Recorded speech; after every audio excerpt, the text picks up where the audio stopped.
how much did that time out of the cage play into it for you? Did you have any ring rust coming into this one? I didn't think it would be a factor just because I stayed busy throughout. I was training hard throughout, since November, and besides the little layoff with the surgery that I had for my tonsils, other than that, I was great, and I didn't think it would be a factor. And of course, you always have to be positive and not think it's going to be a factor, but it definitely was.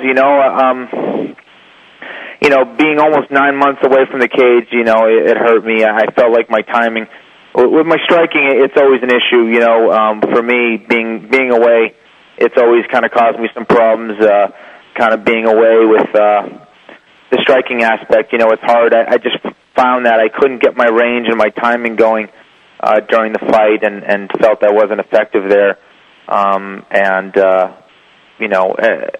That was the main thing. I just felt uncomfortable with my striking. I just felt I wasn't.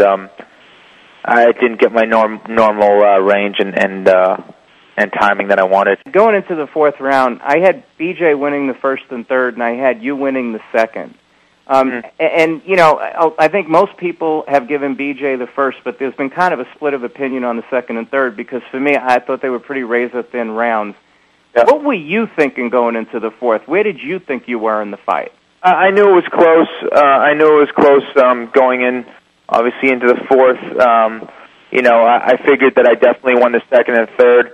The first, he caught me with a good shot, but I was kind of off balance, so it looked like I got knocked down, and I said, well, maybe he took the first, and the second and third, I was confident that I won, but going into the fourth, obviously, with where he was ending up, where he ended up with a takedown on top, I knew he was obviously going to win that round, and my goal was trying to survive and just try to make it to the fifth, where I'd be able to push and try to squeeze out the win, but at that point, I had made too big of a mistake, and I knew against a guy like BJ, you can't make those kind of mistakes, and I knew that if I was able to, find BJ, catch him in a mistake, I knew I was going to be at an advantage. And at the highest levels, you just can't make those mistakes, and I did, and that was that. Kenny, what was the mistake? The mistake was pretty much me not being able to pin my legs up against the fence when he was shot in. He was able to get behind my legs and get a nice double leg. And that was it. Pretty much, if you're on your back with BJ, it's going to be very difficult, and just couldn't get things going in there. Couldn't get things going. Once I was on my back, I tried my best to defend BJ. That's BJ's best position, and that's probably my best position when I'm on top. So, I knew it was going to be difficult playing off my back against a guy like BJ Penn, and I made a little mistake. He was able to mount. And that was that. Did you get any information from the judges' scorecards as to how the fight had been scored in the first three rounds?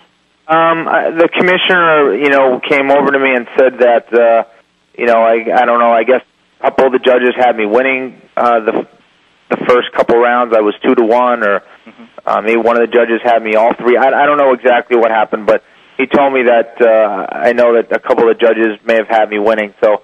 I don't know exactly. It didn't really matter to me. For me, it was a failure. I wasn't able to win the fight. So we get some guys that they want to kill each other, and the second the fight's over, they're fine. And then we get other guys where it doesn't necessarily end. For me, I didn't have any hard feelings against BJ. Really, my focus was on the fight going into that. I didn't. I'm not going to let what someone says about me or say something, I'm not in high school anymore, rumors and what people may say about me or say things, it doesn't bother me. I'm still going to go in there and do my job. A rematch Penn in 4 months.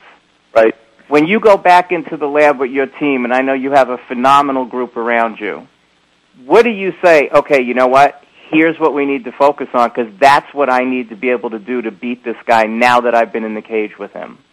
Well, I think the answer's simple, but the solution's a little trickier. Right. It's everything, Larry. I really feel that there's a lot of little things that I should have done better in the whole round game. Obviously the wrestling, me being able to finish there with my takedowns. I think my entry was very good.